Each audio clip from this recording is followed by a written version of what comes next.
Pemirsa BSKDN Insight di seluruh Indonesia dan pemerhati kebijakan, ketemu lagi kita di tahun 2026 ini dalam program acara BSKDN Insight, yang mana pada kesempatan ini kita akan membahas masalah-masalah sampah. Artinya masalah yang dulu diabaikan orang tapi sekarang sudah sendiri lahir menjadi sebuah kesadaran. Bahkan berbagai pemerintah daerah sudah mengambil berbagai kebijakan terkait dengan penanganan sampah. Penanganan sampah di Indonesia pada dasarnya masih bersifat menuju penanganan yang modern. Namun hal itu bisa kita apresiasi lebih karena berbagai kabupaten kota telah melakukan berbagai kebijakan terkait dengan penanganan sampah. Sampah itu sendiri sebenarnya adalah potensi yang salah tempat atau sumber daya yang salah tempat. Sekarang orang diributkan oleh sampah mikroplastik, ya, tapi kita tidak pernah memperbaiki hulu daripada persoalan sampah ini, terutama sampah plastik. Ya. Baru-baru ini kita mendengar harga plastik itu naik tajam. Semua orang ribut soal itu. Tapi hari ini juga kita baru sadar, kita tidak pernah ribut ketika orang membuang sampah plastik itu sendiri. Pada kesempatan ini telah hadir narasumber kita, salah satu kepala dinas lingkungan hidup di timur Indonesia. Nah, timur Indonesia ini kan negeri yang cantik ya. Memang dari awal memang kita harus bagaimana sampah plastik ini tidak mengganggu keindahan alam Indonesia Timur ini. Telah hadir bersama kita Kepala Dinas Lingkungan Hidup Kota Ambon, Bapak Apris B. Gaspers. Beliau ini sangat concern masalah sampah. Capaian beliau dalam 7 bulan ini saya dengar di berbagai medsos juga cukup diapresiasi oleh masyarakat. Dan pendekatan beliau juga termasuk menurut saya ya, itu juga cukup cepat dan masif juga di tengah-tengah masyarakat. Bagaimana kiat beliau dalam menjalankan kebijakan atau mengambil kebijakan dalam penanganan sampah di Kota Ambon. Selamat sore Pak Apris. Sore Pak. Pak Apris, ini kan sampahnya masalah klasik ya. Kira-kira nih, menurut Pak Apris nih selama menjabat sebagai Kepala Dinas Lingkungan Hidup di Kota Ambon, apa persoalan pertama yang Pak Apris temui dan Pak Apris petakan sehingga bisa kemajuannya begitu signifikan pada hari ini? Ya, jadi setelah kita masuk menjadi Kepala Dinas Lingkungan Hidup dan Persampahan Kota Ambon sekitar bulan September 2025, kita mencoba memetakan permasalahan sampah di Kota Ambon. Yang pertama kita harus merubah paradigmanya dulu, bahwa sampah ini sebenarnya bukan masalah. Bukan masalah gitu ya? Ini menjadi masalah ketika tidak dikelola dengan baik. Itu, saya setuju ya, itu. Kan sampah tidak bukan masalah. Yang menjadi permasalahan ketika sampah ini tidak dikelola dengan baik. Kemudian pola berpikir kita bahwa tukang sampah itu sebenarnya orang yang membuang sampah tidak pada tempatnya. Dari mobil dan buang sampah itulah tukang sampah. Tapi orang yang bertugas membersihkan sampah hari ini ialah petugas kebersihan. Mindsetnya ya gitu. Saya rubah mindset itu dulu. Kenapa? Karena kapasitas pengelola sampah itu harus ditingkatkan supaya masyarakat ini tahu bahwa inilah kapasitas pemerintah. Dengan sadar sendiri mereka juga akan tahu bahwa tugas masyarakat itu apa. Ya, berarti mereka harus punya kapasitas juga ya, walaupun hanya kata orang memungut sampah, membersihkan. Mindset juga harus diganti ya. Mindset itu harus diangkat dulu bahwa mereka bukan tukang sampah tapi mereka adalah petugas kebersihan. Saya setuju itu. Ya. Mindset seperti itu. Nah, itu internal Pak. Kira-kira Pak Apris bisa sampaikan kepada kami, pada pemirsa pemerhati kebijakan di seluruh Indonesia juga, masalah persampahan ini ya, yang real ternyata di lapangan. Jadi, itu seperti apa? Yang real di lapangan adalah masyarakat ini butuh pelayanan persampahan itu sampai kepada titik di mana mereka tahu bahwa sampah ini harus dikelola dengan baik. Ya, jadi awalnya kita masuk gitu kan, banyak TPS di Kota Ambon yang tidak ditata dengan baik. Pendekatan itulah yang membuat masyarakat itu tidak menyadari akan pentingnya sampah ini. Siapa tahu sampah ini kan kalau kita tidak kelola dengan baik, kita akan mewariskan hal yang sangat buruk bagi anak cucu kita ke depan. Ya, sampah tidak sama dengan parkir. Hari ini kita rugi 40.000, 50.000 untuk parkir, kita tidak pernah memikirkannya. Tapi ketika kita ditagih 5.000 rupiah untuk iuran sampah, kata orang Ambon, baku melawang sampai air masin kering. Itu ya, sudah. Itu. Jadi intinya adalah memberikan penguatan kapasitas kepada pemerintah daerah untuk bagaimana mendekatkan pelayanan kepada masyarakat. Itu baru masyarakat bisa menyadari bahwa pentingnya sampah itu seperti apa. Oke. Kita melihat ya, Kota Ambon ini kan secara geografis unik ya Pak. Dia punya kecuraman juga. Ada yang curam juga, ada dataran juga. Mereka punya Teluk Ambon yang indah. Ada nggak Pak blank spot pengangkutan sampah yang nanti ya kita takutkan muaranya adalah ke Teluk Ambon gitu? Betul. Ada ya Pak ya begitu? Satu hari sampah di Kota Ambon itu kan, produksi sampah di Kota Ambon 256 ton ya. Tapi yang berhasil kita angkut itu cuma 170-175 ton per hari. Sisanya itu kemana? Dia berakhir di jurang, dia berakhir di selokan, dan dia akhirnya berakhir di Teluk Ambon yang kita cintai. Ada lagunya itu kan, lagu Teluk Ambon yang orang Ambon sering nyanyi. Tapi kalau hari ini dicemari oleh sampah, mau manisnya di mana lagi? Berarti lagu itu juga jadi tercemar ya kalau di Ambon itu kan semuanya dibuat lagu, bahkan pohon pun ada lagu kan di Ambon. Iya, Ambon kota musik juga. Kota musik dunia. Benar.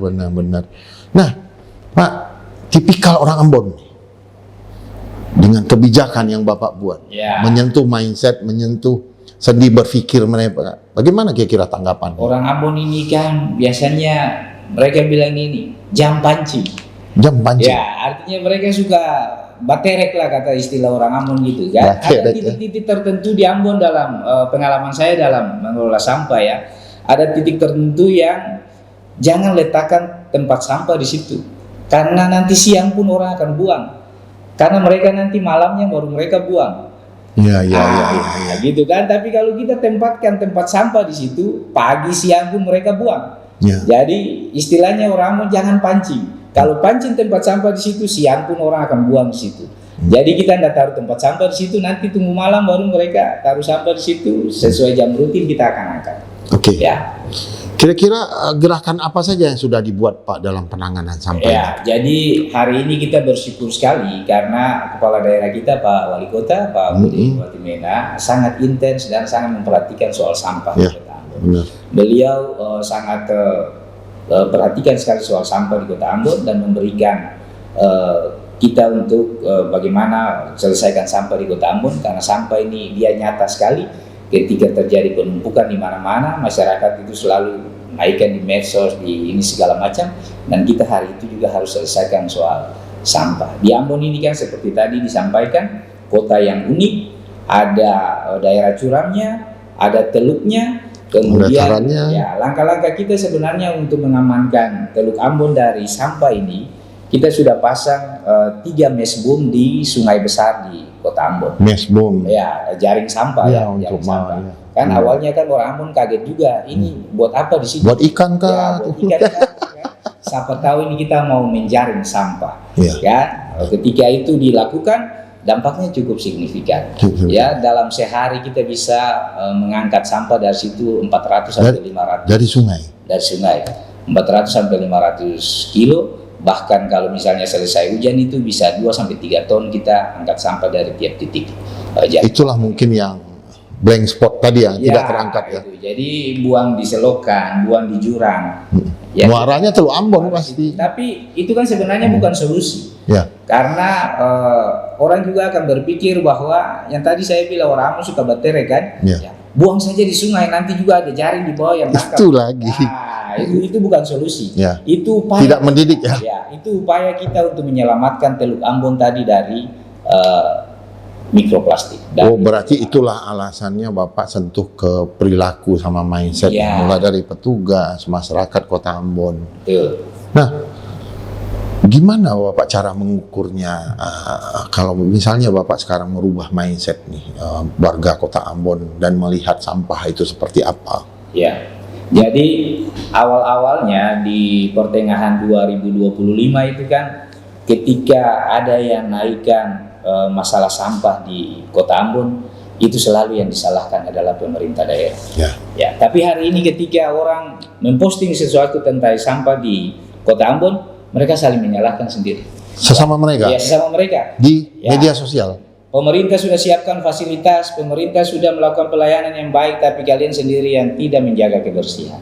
Kok sendiri yang tidak buang? Ya, kau sendiri yang tidak buang sampah pada tempatnya. Itu berarti perubahan paradigma masyarakat kan sudah mulai bergeser dari menyalahkan pemerintah kepada kerja-kerja kolaborasi kita hari ini untuk menyelesaikan permasalahan. Artinya sudah mulai timbul kesadaran ya. Ya, Sudah tahu mana yang salah, mana yang benar, mana yang itu seharusnya, modal mana dasar itu. sebenarnya. Ya, benar. Modal dasarnya apa? Kalau mindset itu sudah mulai berubah, berarti langkah ke depan kita adalah bagaimana kita melakukan pengolahan sampah secara modern dengan apa? Memilah sampah dari rumah. Nah, Ya. itu agak berat juga itu, Ya, Pak. kita punya ide sebenarnya Ya, bahwa nanti sampahnya ada beberapa daerah yang sudah kita identifikasi untuk jadikan percontohan, kita jemput di rumah tapi diberlakukan harinya. Hari Senin itu kita angkat cuma sampah basah. Ya, Hari organik Selasa kita misalnya. angkat sampah kering. Ya, supaya apa? Supaya nanti fasilitas pengolahan sampah terpadu yang akan kita bangun sesegera mungkin di TPST Toisapu Itu sapu ya. bisa meringankan operasional di Iya di Pak, sana. benar. Kalau benar. sampah itu sudah dipilah dari rumah. Karena kalau tidak dipilah tuh biaya pilahnya Ya. jutaan lagi tuh ya. Ada juga sudah kita jalankan sejak kita jadi kepala dinas itu kita beli sampah plastik dari warga masyarakat. Programnya namanya Senyum 5.000. Jadi setiap sampah plastik itu kita hargai Rp5.000.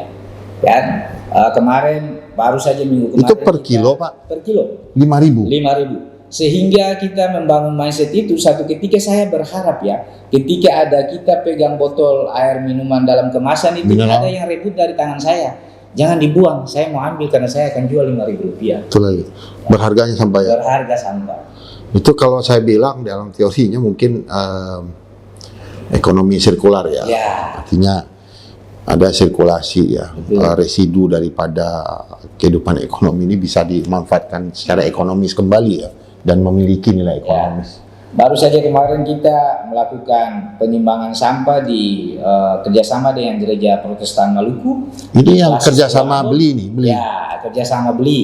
Kan kita mobile dari jemaat ke jemaat itu kita dapat kurang lebih 3,5 ton sampah. 3, nah uangnya dari mana itu Pak? Uangnya kita punya off taker, kan? Lalu Oh, kolaborasi dengan kolaborasi swasta? dengan off taker, ada juga kita subsidi dari Dinas DLHP. Oke. Ya, sehingga harganya tetap stabil Rp5.000. Gitu. Tidak mengalami inflasi ya? Nah, karena apa? Hari ini kan kita butuh kerja-kerja kolaborasi itu. Iya. Ya, benar. kalau kita kerja konvensional untuk menghasilkan sampah 3,5 ton dalam wujud bersih ya, sudah dibersihkan kan, sudah dipilah oleh warga, itu tidak mungkin kita menghasilkan 3,5 ton sampah bersih itu dengan harga yang minimalis seperti yang kita lakukan. Iya. Ya. Benar.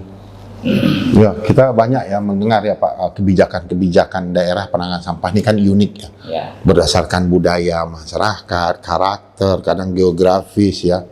Ini memang sesuatu yang berbeda ya di Kota Ambon ya. Kita tahu yang namanya Ambon itu manusianya dalam mindset kita adalah keras. Oh, tidak mau diingatkan mungkin ya. Ya. Tapi hari ini masalah sampah, masyarakat Kota Ambon sudah tumbuh kesadaran.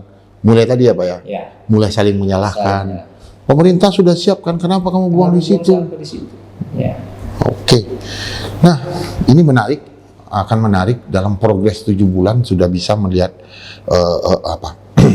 progres 7 bulan Bapak menjabat itu sudah melihatkan progres yang luar biasa. Nah, kiat-kiatnya kita apa itu Pak? Ya, Sampai bisa. jadi saya masuk yang pertama Kota Ambon termasuk dalam daerah yang kedaruratan sampah. kemudian masuk ke daerah kena sanksi administratif. Kalau misalnya tidak secepatnya dibenahi maka akan berlanjut kepada sanksi pidana. Nah itu sebenarnya hal yang bagi saya itu peluang. Peluangnya apa? Dari sanksi-sanksi itulah kita membuat suatu gebrakan bahwa harus segera dilakukan pembenahan. Cepat. Ya cepat. Kita benahi TPA-nya dari open dumping ke control landfill. Dalam waktu 2 bulan kita bisa selesaikan itu, sehingga rekomendasi untuk mencabut sanksi administratif itu bisa dilakukan oleh Bidang Penegakan Hukum Kementerian Lingkungan Hidup.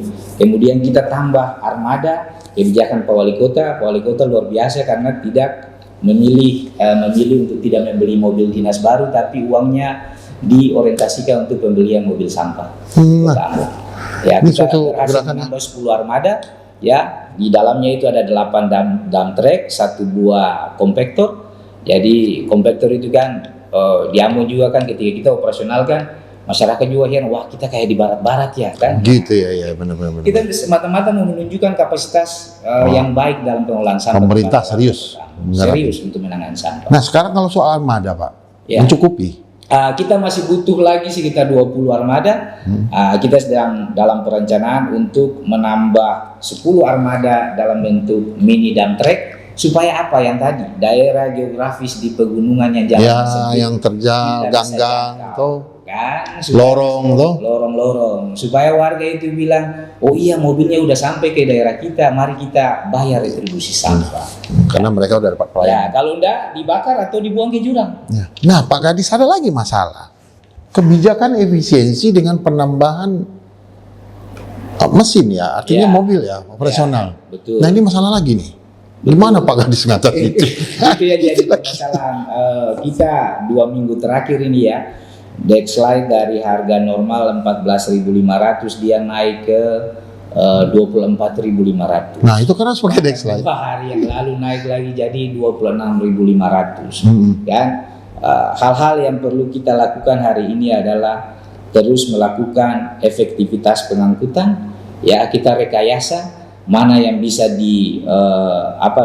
jalurnya disatukan, atau misalnya mana yang bisa didahulukan ya kita dahulukan. Maksimalkan kapasitas gitu. Kapasitas hari ini ya, supaya pelayanan persampahan tetap berjalan normal dan tidak ada keluhan dari warga. Itu yang paling penting bagi kita hari ini.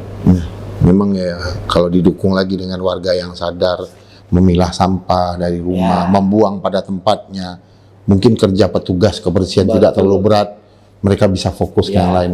Itu efisiensi juga ya. Ya, bahkan kalau misalnya kita sudah pilah sampah hari Senin, Selasa, Rabu, Kamis, Jumat, Sabtu, Minggu kita libur, tidak lagi melakukan pengangkutan pada hari Minggu, kan? 1 hari saja kita efisiensi tidak mengangkut sampah, itu keuntungan luar biasa bagi pemerintah daerah dalam segi efisiensi. Ya.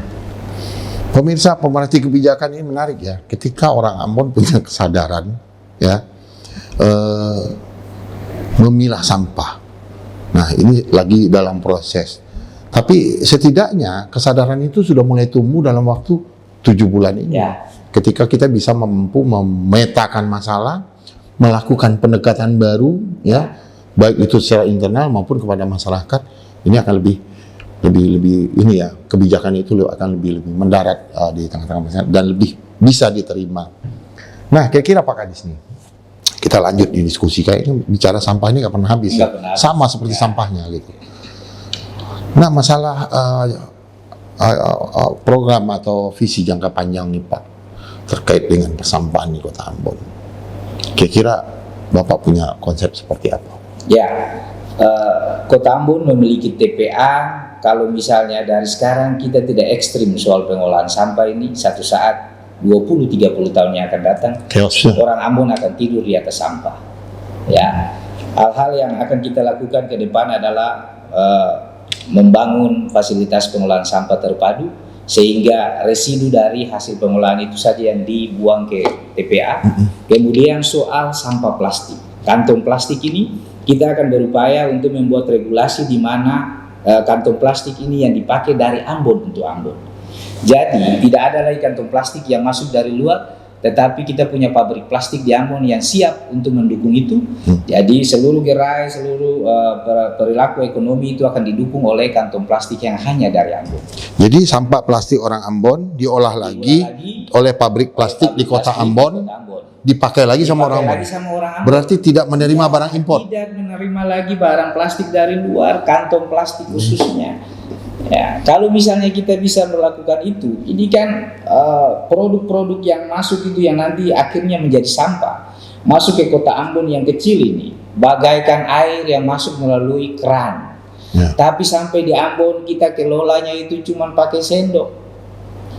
Kalau kita tidak melakukan kegiatan langkah-langkah yang ekstrim, satu saat kita akan tidur di atas sampah di kota Ambon. Nah, kira-kira ke depannya Pak, teknologi misalnya sekarang sampah jadi BBM, ya. Sampah jadi coughing block, sampah menjadi barang-barang bermacam-macam ya, yang pokoknya yang bernilai lah. Kira-kira ada nggak dari pemerintah Kota Ambon sendiri melihat program-program ini dan meliriknya dan itu menjadikan tujuan nanti untuk jangka panjang? Jadi kita sudah berada pada pentahapan perencanaan yang final. Kita dapat hibah low carbon. Ya, hibah low carbon, LCDI programnya itu kan, ya, kita dapat hibah itu untuk pembuatan fasilitas MRF, ya akan dikombin dengan dana APBD, RDF, MRF dan RDF akan jalan bersamaan. Itu udah final tuh Pak ya? Udah final, ya udah final, dan programnya akan dikombin dan dijalankan secara bersamaan. Saya yakin bahwa dengan combine program ini pengolahan sampah secara terpadu akan berjalan lebih baik lagi ke depan di Kota Ambon. Itu yang rencana jangka panjang kita untuk apa? Untuk memperpanjang umur TPA kita. Kan supaya yang dibuang ke TPA hanya residunya saja, bukan sampahnya yang selalu dibuang. Tapi saya lihat saya iseng ya, saya ke TPA atau Sapu belum, saya lihat pakai foto satelit. Ini masih banyak kosong ya Pak? Masih. Nah, itu yang perlu dijaga ya, supaya umurnya panjang ya, tidak penuh ya. Di sana juga tidak ada bau, lalat pun tidak ada. Saya beberapa kali melaksanakan event di sana, semata-mata hanya mau menunjukkan bahwa inilah TPA. Tidak bau kok. Ya, nggak bau kok. Ya. Tidak seperti yang dibayangkan oleh orang. Bisa konser kok di sini. Rencana juga saya mau buat gestrek di sana. Oh, gestrek juga. Ini ya, biar kita di TPA. Di TPA. Karena luasannya cukup luas, kita buat di situ supaya masyarakat Ambon tahu bahwa inilah TPA Kota Ambon, tapi fungsinya juga ada pemadatan maksudnya. Oh iya. Oke. Nah ini menarik nih, pemirsa pemerhati kebijakan seluruh Indonesia. Kalau bicara kebijakan adalah bicara seni mungkin ya, bagaimana memahami masalah itu, mengambil suatu opsi yang paling tepat, melakukan advokasi seperti tadi ya, Pak Kadis memang harus ke lapangan, harus standby ya 24 jam bagaimana supaya kebijakan itu, dan ternyata berhasil gitu dengan pendekatan baru, dengan merubah mindset mulai dari internalnya, petugas sampah menjadi petugas kebersihan ya, itu berlanjut kepada bagaimana membentuk mindset di tengah-tengah masyarakat dan sudah masuk ke dalam program visi jangka panjang Kota Ambon. Kita menyadari masalah sampah ini tidak akan pernah berhenti. Selagi manusia ada di dunia ini, sampah akan tetap menjadi masalah. Tapi sekali lagi saya catat ngomong Pak Kadis, sampah itu ketika kita anggap dia jadi masalah, dia akan jadi masalah. Sebenarnya tidak masalah, tidak masalah, bukan masalah lagi. Nah, ini menjadi suatu tagline kita pada sore hari ini dalam BSKDN Insight. Terakhir mungkin Pak Kadis, ada closing statement dari Pak Kadis? Ya, terkait closing statementnya adalah kita hari ini bangga punya kota Ambon yang dibilang Ambon manusia. Tapi jangan bilang beta para Ambon kalau masih buang sampah tidak pada tempatnya. Jangan bilang beta para Ambon kalau masih buang sampah tidak pada waktunya. Ya, beta para Ambon, Ambon para semua. Itu ya. Jadi jangan bilang orang Ambon kalau masih buang sampah tidak pada tempatnya. Jangan bilang orang Ambon kalau masih buang sampah tidak pada waktunya. Tidak pada waktunya. Ini timingnya penting ya. Oke, pemirsa, pemerhati kebijakan seluruh Indonesia. Demikian bincang singkat kita dalam BSKDN Insight terkait dengan persampahan, terutama yang unik di Kota Ambon, Ambon Manise ya, dengan kontur kota yang cukup unik. Bagaimana seorang Kepala Dinas Lingkungan Hidup menata ulang, melihat persoalan dengan tepat, membuat kebijakan dan bagaimana mengeksekusinya di lapangan. Semoga bermanfaat bagi kita semua. Sampai ketemu di BSKDN Insight selanjutnya. Selamat sore.